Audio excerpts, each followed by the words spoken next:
नमस्कार और स्वागत है आपके अपने चैनल डिवाइन वर्स इन हिंदी में। आज का यह वीडियो आपके जीवन में नई रोशनी और बदलाव लाने वाला है। हम बात करने जा रहे हैं उन 4 अद्भुत चीजों की जो परमेश्वर की नजरों में सबसे महत्वपूर्ण हैं। ये 4 बातें न केवल आपको आध्यात्मिक रूप से मजबूत बनाएंगी, बल्कि आपके जीवन को भी एक नई दिशा देंगी। इन बातों को अपनाने से आपका रिश्ता परमेश्वर के साथ और गहरा होगा और आपका जीवन आशीषों से भर जाएगा।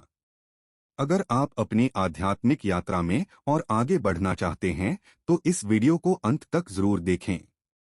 और हाँ, अगर आपको हमारे वीडियो पसंद आते हैं और आप भी परमेश्वर के वचन को और गहराई से जानना चाहते हैं तो हमारे चैनल को सब्सक्राइब करना न भूलें। तो चलिए अब बिना किसी देरी के इस सुंदर यात्रा की शुरुआत करते हैं। परमेश्वर की नजरों में सबसे पहली और महत्वपूर्ण चीज है विश्वास। यह वह आधार है जिस पर हमारा पूरा जीवन टिका हुआ है। विश्वास केवल एक विचार नहीं है, यह एक गहरी आंतरिक शक्ति है जो हमें जीवन की चुनौतियों का सामना करने और अपने उद्देश्य को समझने में मदद करती है। बाइबल में लिखा है, बिना विश्वास के परमेश्वर को प्रसन्न करना असंभव है। इब्रानियों 11:6 यह वचन हमें याद दिलाता है कि हमारा विश्वास परमेश्वर के साथ हमारे संबंध का मुख्य आधार है।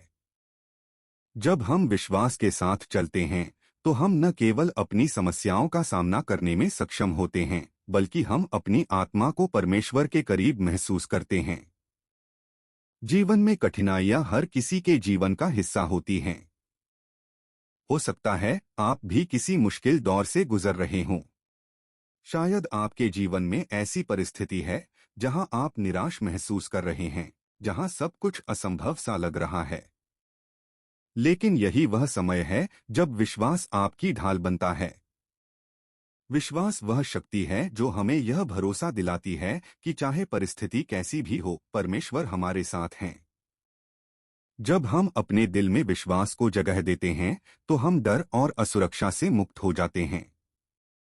विश्वास हमें सिखाता है कि कठिन समय केवल हमें मजबूत बनाने के लिए आते हैं, और यह भी कि हर मुश्किल का समाधान परमेश्वर के पास है। जब हम बाइबल के नायकों की कहानियां पढ़ते हैं तो हम पाते हैं कि उनके जीवन का हर बड़ा कदम उनके विश्वास पर आधारित था। अब्राहम का उदाहरण लें। उन्होंने परमेश्वर की आज्ञा का पालन करते हुए अपने बेटे इसहाक को बलिदान के लिए तैयार कर लिया था। यह आसान नहीं था, लेकिन उनका विश्वास इतना गहरा था कि उन्हें पता था परमेश्वर उनके लिए एक रास्ता निकालेंगे। और यही हुआ।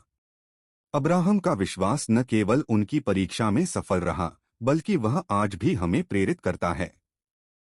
इसी तरह जब दाऊद ने गोलियत का सामना किया तो उसके पास न तो बड़ी सेना थी और न ही शक्तिशाली हथियार, लेकिन उसके पास विश्वास था। वह जानता था कि उसका परमेश्वर उसके साथ है, और यही विश्वास उसे विजयी बनाता है। आज हमारे जीवन में भी कई बार ऐसी परिस्थितियां आती हैं जब हमें लगता है कि सब कुछ खत्म हो गया है। हो सकता है आपकी नौकरी चली गई हो या कोई गंभीर बीमारी आपको परेशान कर रही हो। हो सकता है आपके रिश्ते टूटने के कगार पर हों। लेकिन याद रखें, यह वही समय है जब आपको अपने विश्वास को और मजबूत करने की जरूरत है। बाइबल हमें सिखाती है कि विश्वास केवल हमारे शब्दों में नहीं बल्कि हमारे कर्मों और हमारी सोच में भी झलकना चाहिए। जब आप विश्वास के साथ प्रार्थना करते हैं तो आप परमेश्वर की शक्ति को महसूस करेंगे।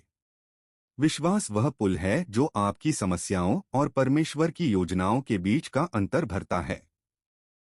विश्वास केवल एक व्यक्तिगत अनुभव नहीं है, यह सामूहिक भी हो सकता है। जब आप अपने विश्वास को दूसरों के साथ साझा करते हैं तो यह और भी बढ़ता है। चर्च में, प्रार्थना समूहों में या अपने परिवार के साथ बैठकर जब आप विश्वास की बातें करते हैं तो आप महसूस करेंगे कि यह आपके जीवन को किस तरह से सकारात्मक रूप से प्रभावित करता है। लेकिन विश्वास को केवल शब्दों तक सीमित न रखें, इसे अपने दैनिक जीवन में जीने का प्रयास करें। जब आप अपने निर्णयों में विश्वास को शामिल करेंगे तो आप देखेंगे कि आपके जीवन में एक नई रोशनी और दिशा आ रही है। विश्वास न केवल हमें परमेश्वर के करीब लाता है, बल्कि यह हमारे जीवन के हर पहलू को बदल सकता है। यह हमें साहस देता है। जब हम विश्वास के साथ आगे बढ़ते हैं, तो डर हमारी शक्ति को खत्म नहीं कर पाता। सोचिए, क्या आपने कभी डर के कारण कोई महत्वपूर्ण निर्णय टाला है? लेकिन जब आप विश्वास के साथ उस निर्णय को लेते हैं, तो आप देखेंगे कि डर का सामना करना इतना मुश्किल नहीं था। बाइबल में लिखा है, डर नहीं बल्कि शक्ति, प्रेम और संयम का आत्मा हमें मिला है। 2 तीमुथियुस 1:7 यह वचन हमें यह समझने में मदद करता है कि डर केवल एक भावना है जिसे विश्वास के माध्यम से हराया जा सकता है। विश्वास का एक और पहलू है परमेश्वर की योजनाओं पर भरोसा करना। कई बार हमें लगता है कि हमारी योजनाएं सही हैं और हम जो चाहते हैं वही होना चाहिए। लेकिन विश्वास हमें सिखाता है कि परमेश्वर की योजनाएं हमेशा हमारी भलाई के लिए होती हैं, भले ही हमें वह अभी समझ में न आए। याद रखें, जब एक दरवाजा बंद होता है तो परमेश्वर दूसरा दरवाजा खोलते हैं। हो सकता है वह दरवाजा अभी आपको न दिख रहा हो, लेकिन विश्वास रखें, परमेश्वर हमेशा समय पर कार्य करते हैं। एक सच्चे विश्वास का मतलब है हर परिस्थिति में परमेश्वर की महिमा करना। चाहे खुशी का समय हो या दुख का, हमें यह मानना चाहिए कि परमेश्वर की उपस्थिति हमेशा हमारे साथ है। जब आप विश्वास के साथ जीते हैं, तो आप दूसरों के लिए भी प्रेरणा बन जाते हैं। आपका विश्वास उनके लिए प्रकाश बनता है जो अंधकार में खोए हुए हैं। यह दूसरों को परमेश्वर के करीब लाने का माध्यम बनता है। विश्वास को मजबूत करने के लिए हमें प्रार्थना और बाइबल के अध्ययन को अपने जीवन का हिस्सा बनाना होगा। रोजाना बाइबल पढ़ें और परमेश्वर से मार्गदर्शन मांगें। जब आप ऐसा करेंगे, तो आप देखेंगे कि आपका विश्वास धीरे धीरे बढ़ रहा है। बाइबल कहती है, विश्वास सुनने से आता है और सुनना मसीह के वचन से। रोमियो 10:17 जब आप बाइबल के वचन को सुनेंगे और उसे अपने जीवन में लागू करेंगे, तो आपका विश्वास और गहरा होता जाएगा। आज आप अपने जीवन में किस स्तर का विश्वास रखते हैं? क्या आप उन परिस्थितियों में भी परमेश्वर पर भरोसा रखते हैं जहां सब कुछ असंभव लगता है? यह सवाल खुद से पूछें। और अगर आपको लगता है कि आपका विश्वास कमजोर है, तो इसे मजबूत बनाने का प्रयास करें। यह आसान नहीं है, लेकिन यह संभव है। छोटे छोटे कदम उठाएं। हर दिन प्रार्थना करें और परमेश्वर से शक्ति मांगें। और अगर आप भी अपने विश्वास को मजबूत बनाना चाहते हैं, तो नीचे कमेंट में आमीन लिखें। यह छोटा सा कदम आपके विश्वास को गहराई तक ले जाने की शुरुआत हो सकता है। याद रखें, विश्वास वह चाबी है जो परमेश्वर के दिल को खोलती है। जब आप विश्वास के साथ जीते हैं, तो आप महसूस करेंगे कि आपका जीवन बदल रहा है। आपके रिश्ते बेहतर होंगे, आपके निर्णय सशक्त होंगे और आपका दिल हमेशा शांति और आनंद से भरा रहेगा। विश्वास वह बीज है जिसे परमेश्वर ने आपके दिल में बोया है। इसे प्यार, प्रार्थना और आज्ञाकारिता के साथ सींचें और आप देखेंगे कि यह आपके जीवन में एक बड़े पेड़ की तरह विकसित हो रहा है, जो न केवल आपको बल्कि दूसरों को भी फल देता है। दूसरी सबसे महत्वपूर्ण चीज है प्रेम। प्रेम वह मूलभूत सिद्धांत है जो हमारे जीवन और संबंधों को परिभाषित करता है। यीशु ने इस विषय पर स्पष्ट रूप से कहा, तुम परमेश्वर से प्रेम करो और अपने पड़ोसी से वैसे ही प्रेम करो जैसे तुम अपने आप से करते हो। मत्ती 22:37-39। यह एक साधारण वचन नहीं है, बल्कि जीवन का सबसे गहरा सत्य है। परमेश्वर ने हमें बनाया और प्रेम उनका स्वभाव है। उनका प्रेम निस्वार्थ, शाश्वत और असीम है। जब हम परमेश्वर से प्रेम करते हैं, तो यह प्रेम हमारे भीतर से बहकर दूसरों तक पहुंचता है। यह हमें सिखाता है कि प्रेम केवल शब्दों में नहीं, बल्कि कर्मों में झलकना चाहिए। कभी आपने सोचा है कि प्रेम की शक्ति कितनी अद्भुत होती है? यह न केवल आपके जीवन को बल्कि आपके आसपास के लोगों के जीवन को भी बदलने की क्षमता रखता है। जब आप किसी से सच्चा प्रेम करते हैं तो आप उनके लिए दया, करुणा और सहायता का हाथ बढ़ाते हैं। यह प्रेम न केवल आपके रिश्तों को मजबूत बनाता है बल्कि आपको परमेश्वर के और करीब लाता है। यीशु का जीवन प्रेम का सर्वोत्तम उदाहरण है। उन्होंने न केवल हमें प्रेम का महत्व सिखाया बल्कि अपने जीवन और बलिदान के माध्यम से इसे जीकर दिखाया। उनका संदेश स्पष्ट था, जो तुमसे घृणा करते हैं उनसे भी प्रेम करो। यह प्रेम का सबसे कठिन लेकिन सबसे पवित्र रूप है। आज की दुनिया में जहां स्वार्थ और प्रतिस्पर्धा ने हमें अलग थलग कर दिया है, प्रेम ही वह माध्यम है जो हमें जोड़ सकता है। चाहे वह परिवार में हो, दोस्तों के साथ हो या अजनबियों के प्रति हो, प्रेम का कार्य हमेशा एक गहरा प्रभाव छोड़ता है। एक छोटी सी मुस्कान, एक सहायक हाथ या किसी की सुनने की क्षमता, ये सभी प्रेम के कार्य हैं। जब आप प्रेम करते हैं तो आप न केवल दूसरे व्यक्ति को खुश करते हैं बल्कि खुद को भी शांति और संतोष से भरते हैं। यह कहना गलत नहीं होगा कि प्रेम देने वाला व्यक्ति हमेशा अधिक आशीर्वादित महसूस करता है। परमेश्वर का प्रेम हमें सिखाता है कि हमें हर परिस्थिति में प्रेम दिखाना चाहिए। यह केवल उन लोगों तक सीमित नहीं है जो हमारे करीब हैं या जो हमें बदले में कुछ देते हैं। सच्चा प्रेम बिना किसी अपेक्षा के होता है। जब हम दूसरों के प्रति निस्वार्थ प्रेम दिखाते हैं तो हम परमेश्वर के प्रेम को प्रतिबिंबित करते हैं। यह प्रेम कभी कमजोर नहीं पड़ता क्योंकि इसका स्रोत परमेश्वर स्वयं है। बाइबल हमें यह भी सिखाती है कि प्रेम न केवल दूसरों के प्रति हमारी जिम्मेदारी है बल्कि यह हमारी अपनी आत्मा की आवश्यकता भी है। जब हम प्रेम में जीते हैं तो हमारी आत्मा को शांति और आनंद मिलता है। आज का दिन एक आत्मनिरीक्षण का दिन हो सकता है। क्या हमने आज किसी के लिए प्रेम दिखाया? क्या हमने किसी को मदद की, प्रोत्साहित किया या केवल उनकी बात सुनी? प्रेम दिखाने के लिए बड़े कार्यों की आवश्यकता नहीं होती। छोटे छोटे कार्य, जैसे किसी को उनकी मुश्किल घड़ी में सहारा देना या उन्हें यह महसूस कराना कि वे अकेले नहीं हैं, भी प्रेम के महान उदाहरण हो सकते हैं। क्या आपने कभी सोचा है कि आपके द्वारा किए गए छोटे छोटे प्रेम भरे कार्य किसी के जीवन में कितना बड़ा बदलाव ला सकते हैं? प्रेम केवल दूसरों को बदलता ही नहीं, यह हमें भी बेहतर इंसान बनाता है। अगर आपने आज किसी के लिए प्रेम नहीं दिखाया है तो अब समय है। किसी जरूरतमंद की मदद करें, किसी को प्रोत्साहित करें या केवल अपने परिवार और दोस्तों के साथ समय बिताएं।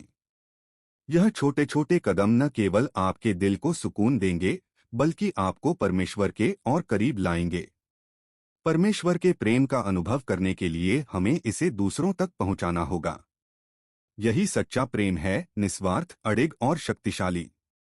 तीसरी चीज है प्रार्थना।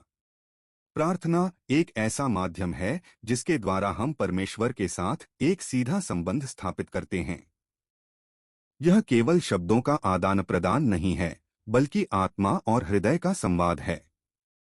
प्रार्थना हमारे जीवन का एक अभिन्न हिस्सा होनी चाहिए क्योंकि यह न केवल हमें परमेश्वर के करीब लाती है बल्कि हमारे भीतर शांति, शक्ति और मार्गदर्शन का संचार भी करती है। बाइबल हमें सिखाती है, निरंतर प्रार्थना करते रहो। 1 थिस्सलुनीकियों 5:17। यह वचन हमें याद दिलाता है कि प्रार्थना कोई समय सीमा में बंधी प्रक्रिया नहीं है बल्कि यह जीवन का एक सतत प्रवाह है। जब हम प्रार्थना करते हैं तो यह हमारे मन और आत्मा को हल्का करने का एक जरिया बनती है। सोचिए, जब हम अपने किसी प्रियजन से अपने दिल की बात करते हैं तो हमें कितनी राहत महसूस होती है। उसी प्रकार जब हम परमेश्वर से प्रार्थना करते हैं तो हम अपने बोझ, चिंताएं और डर उनके चरणों में रखते हैं। यह विश्वास हमें आश्वस्त करता है कि हमारी समस्याओं का समाधान उनके पास है। प्रार्थना हमें यह एहसास दिलाती है कि हम अकेले नहीं हैं। चाहे हमारी परिस्थितियां कितनी भी कठिन क्यों न हो, प्रार्थना हमें वह शक्ति देती है जिससे हम हर बाधा का सामना कर सकते हैं। कई बार ऐसा होता है कि हम सोचते हैं कि हमारी प्रार्थना सुनी नहीं जा रही, लेकिन सच तो यह है कि परमेश्वर हर प्रार्थना को सुनते हैं। हो सकता है कि उनका उत्तर हमारी इच्छाओं के अनुसार न हो, लेकिन यह हमेशा हमारी भलाई के लिए होता है। बाइबल में लिखा है, जो कुछ भी हम उनके अनुसार मांगते हैं वह हमें सुनते हैं। 1 यूहन्ना 5:14। यह वचन हमें सिखाता है कि प्रार्थना का उत्तर परमेश्वर की समय सारणी और उनकी योजना के अनुसार आता है। यह हमारी परीक्षा नहीं, बल्कि हमारी आस्था की परख होती है। प्रार्थना के महत्व को समझने के लिए हम यीशु के जीवन को देख सकते हैं।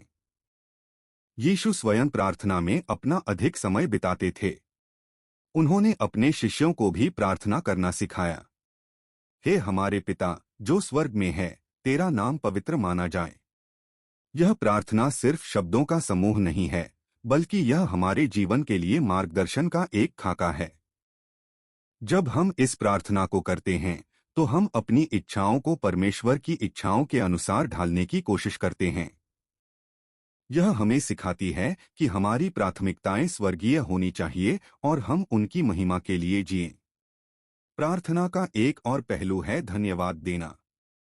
अक्सर हम केवल अपनी समस्याओं को लेकर प्रार्थना करते हैं, लेकिन क्या हम उस सब के लिए धन्यवाद करते हैं जो परमेश्वर ने हमें दिया है? हमारी सांसें, हमारा स्वास्थ्य, हमारा परिवार और हमारी रोजमर्रा की जरूरतें, ये सभी उनकी आशीषें हैं। धन्यवाद की प्रार्थना न केवल हमें विनम्र बनाती है, बल्कि हमें उन अनगिनत आशीषों को पहचानने में मदद करती है जिन पर हम ध्यान नहीं देते। इसके अलावा प्रार्थना हमें पापों से बचने में मदद करती है। जब हम प्रार्थना में रहते हैं, तो हमारा मन और आत्मा परमेश्वर की उपस्थिति से भर जाते हैं। यह उपस्थिति हमें गलत रास्तों पर जाने से रोकती है और हमें उनकी इच्छा के अनुसार जीवन जीने के लिए प्रेरित करती है। बाइबल कहती है, जागते रहो और प्रार्थना करते रहो ताकि तुम परीक्षा में न पड़ो। मत्ती 26:41। यह वचन हमें सिखाता है कि प्रार्थना हमारे लिए एक ढाल की तरह काम करती है जो हमें हर बुराई से बचाती है।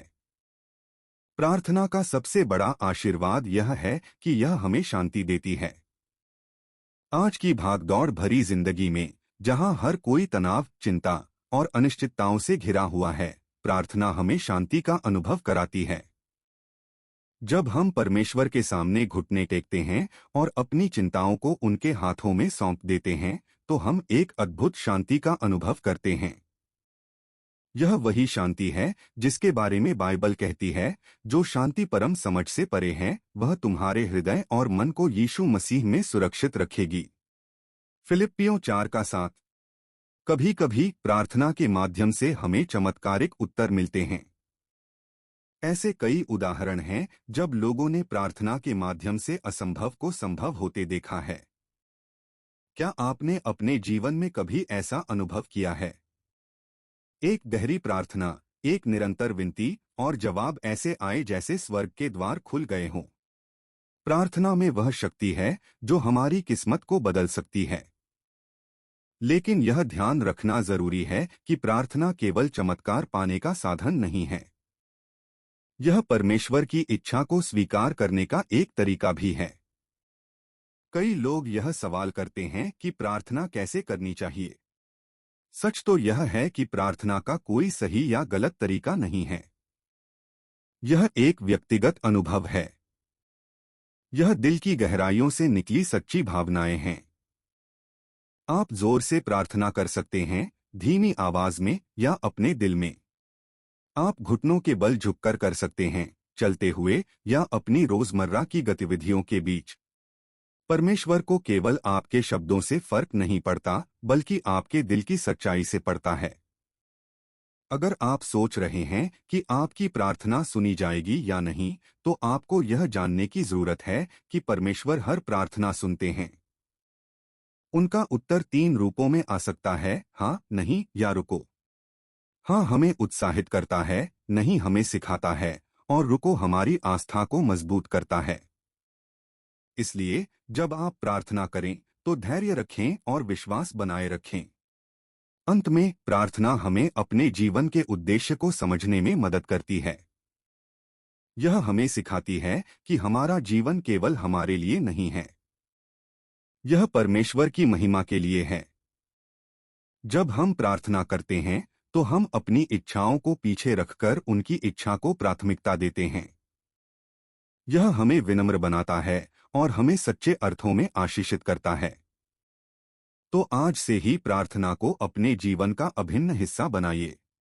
चाहे दिन हो या रात, सुख हो या दुख, हर परिस्थिति में प्रार्थना करें, क्योंकि प्रार्थना ही वह पुल है जो हमें परमेश्वर से जोड़ता है और उनके प्रेम को हमारे जीवन में लाता है। याद रखें, परमेश्वर आपसे बात करने के लिए हमेशा तैयार हैं। सवाल यह है, क्या आप उनसे बात करने के लिए तैयार हैं?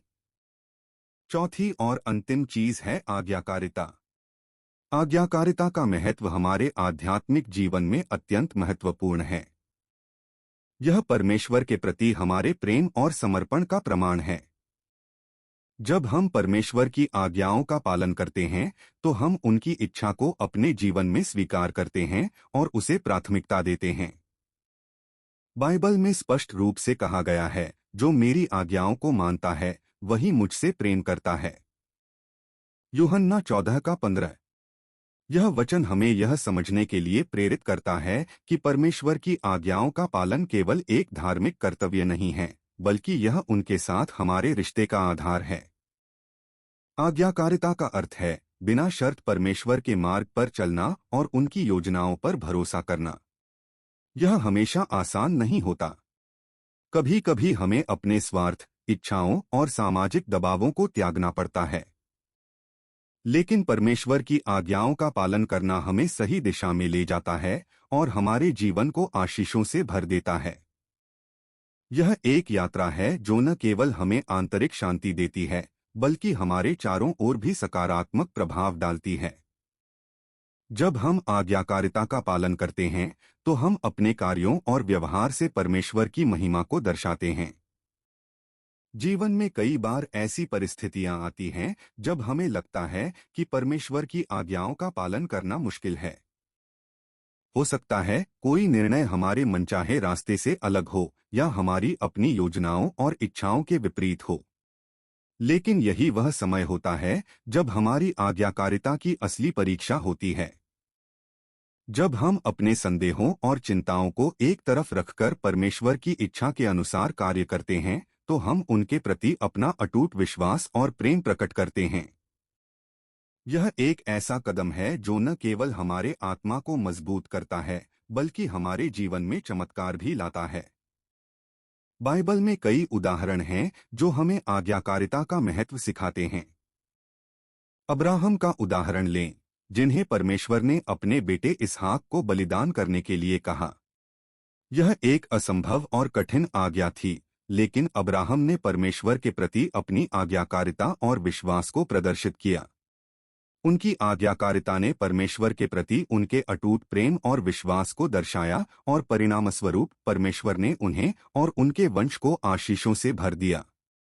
यह कहानी हमें सिखाती है कि जब हम परमेश्वर की आज्ञाओं का पालन करते हैं तो हम उनकी योजनाओं की महानता को अपने जीवन में अनुभव करते हैं। आज्ञाकारिता केवल बड़े निर्णयों तक सीमित नहीं है। यह हमारे दैनिक जीवन में छोटे छोटे कार्यों में भी प्रकट होनी चाहिए। जब हम सच्चाई और ईमानदारी के साथ काम करते हैं, दूसरों के प्रति दयालु होते हैं और जरूरतमंदों की मदद करते हैं, तो हम परमेश्वर की आज्ञाओं का पालन कर रहे होते हैं। यह हमारी दिनचर्या का एक अभिन्न हिस्सा होना चाहिए। परमेश्वर हमसे परिपूर्णता की उम्मीद नहीं करते, लेकिन वे हमारी ईमानदारी और प्रयास को महत्व देते हैं। जब हम अपनी कमजोरियों के बावजूद उनकी आज्ञाओं का पालन करने की कोशिश करते हैं तो वे हमें आशीषों और अनुग्रह से भर देते हैं। आज्ञाकारिता केवल व्यक्तिगत लाभ के लिए नहीं है। यह परमेश्वर के राज्य को बढ़ाने और उनकी महिमा को प्रकट करने का माध्यम है। जब लोग हमारे जीवन में परमेश्वर की आशीषों को देखते हैं तो वे भी उनके मार्गदर्शन को अपनाने के लिए प्रेरित होते हैं। यह एक तरह से सुसमाचार का प्रचार करने का तरीका है। हमारे कार्यों और जीवन शैली से हम परमेश्वर की शिक्षाओं को दूसरों तक पहुंचा सकते हैं। इसलिए आज्ञाकारिता न केवल हमारे लिए बल्कि उन सभी के लिए आवश्यक है जो हमारे संपर्क में आते हैं। यह आत्मजांच का भी समय है। क्या हम वाकई परमेश्वर की आज्ञाओं का पालन कर रहे हैं? क्या हमारे शब्द और कार्य उनके मार्गदर्शन का पालन करते हैं? यह सवाल हर किसी को खुद से पूछना चाहिए। यदि उत्तर नकारात्मक है तो यह बदलाव का समय है। परमेश्वर हमेशा हमें सही मार्ग पर लौटने का अवसर देते हैं। उनकी कृपा अनंत है और उनकी बाहें हमेशा हमारे स्वागत के लिए खुली रहती हैं। हमें केवल अपने दिल को उनके प्रति खोलने और उनकी आज्ञाओं का पालन करने की इच्छा दिखानी है। परमेश्वर की आज्ञाओं का पालन करने के लिए प्रार्थना और ध्यान आवश्यक हैं। प्रार्थना के माध्यम से हम उनके मार्गदर्शन को समझ सकते हैं और उनके साथ गहरा संबंध बना सकते हैं। जब हम नियमित रूप से प्रार्थना करते हैं तो हमारा दिल उनके प्रति अधिक संवेदनशील हो जाता है और हमें उनके निर्देशों का पालन करने की शक्ति मिलती है। यह एक निरंतर प्रक्रिया है, लेकिन इसके परिणाम चिरस्थायी और अद्भुत होते हैं। तो आइए हम अपने जीवन को परमेश्वर की आज्ञाओं के अनुसार ढालें। आइए हम अपनी इच्छाओं और अहंकार को त्याग कर उनकी इच्छा को अपनाएं।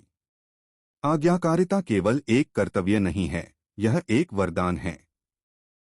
यह हमें न केवल आध्यात्मिक रूप से समृद्ध करता है बल्कि हमारे जीवन को शांति, संतोष और आशीषों से भर देता है। यह हमें परमेश्वर के करीब लाता है और हमें उनके अनंत प्रेम और अनुग्रह का अनुभव करने का अवसर देता है। अब समय है कि हम अपने जीवन में आज्ञाकारिता को अपनाएं और अपने जीवन को परमेश्वर की महिमा के लिए समर्पित करें। तो दोस्तों, आज हमने उन 4 महत्वपूर्ण चीजों के बारे में जाना जो परमेश्वर की नजरों में सबसे मूल्यवान हैं: विश्वास, प्रेम, प्रार्थना और आज्ञाकारिता। अगर आप इन चारों को अपने जीवन में अपनाते हैं तो न केवल आपका जीवन बदल जाएगा बल्कि आप परमेश्वर के और करीब आ जाएंगे। यह ज्ञान आपके जीवन में शांति और आशीष लेकर आएगा। अगर आपको यह वीडियो प्रेरणादायक लगा हो तो इसे अपने दोस्तों और परिवार के साथ जरूर साझा करें ताकि वे भी परमेश्वर के इन उपदेशों को अपने जीवन में अपना सकें। हमारा चैनल डिवाइन वर्स इन हिंदी सब्सक्राइब करें और आने वाले प्रेरणादायक वीडियो के लिए घंटी का बटन दबाना न भूलें। हमें कमेंट करके बताएं कि आज का वीडियो आपको कैसा लगा। आमीन और जय मसीह की।